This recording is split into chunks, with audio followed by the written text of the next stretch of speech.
বর্ধমান কাটোয়া শাখায় ট্রেন সংখ্যা বৃদ্ধির দাবিতে ডিওয়াইএফআইয়ের অবস্থান বিক্ষোভ কর্মসূচি ও রেল অবরোধ ভাতা রেল স্টেশনে উপস্থিত মীনাক্ষী মুখার্জি। কর্মসূচি চলল বুধবার 5টা পর্যন্ত। বর্ধমান কাটোয়া রেল শাখায় ট্রেন সংখ্যা বৃদ্ধি করতে হবে, এই দাবিতে ডিওয়াইএফআইয়ের কর্মীরা অবস্থান বিক্ষোভ কর্মসূচি ও ট্রেন অবরোধ করল ভাতা রেল স্টেশনে। বর্ধমান অভিমুখে যাওয়া ট্রেন আটকিয়ে বিক্ষোভ দেখায় কর্মীরা।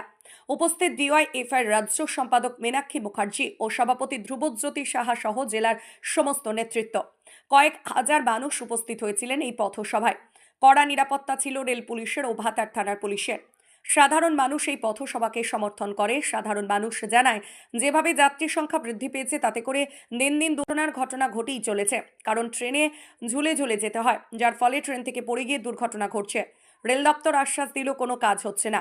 ডিওয়াইএফআইয়ের কর্মীরা জানান, আমাদের এই দাবি না মানলে আগামীতে আমরা আরও বড় অভিযানে নামব।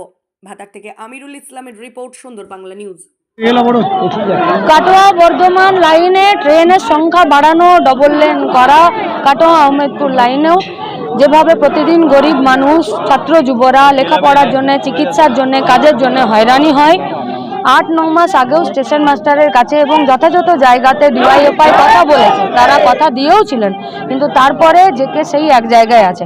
অন্যদিকে রেলকে বিক্রি করে দেওয়া, শূন্য পদে পুরো নতুন করে নিয়োগ না করা, যার প্রতিবাদে আমাদেরকে আজকে রাস্তায় ফিরে দাঁড়াতে হয়েছে। অনেক মানুষের তো হয়রানিও হচ্ছে। আমি বুঝছি, সরকার বুঝছে না। কতক্ষণ বিষয়টা কতক্ষণের নয়, বিষয়টা ট্রেন বাড়ানো।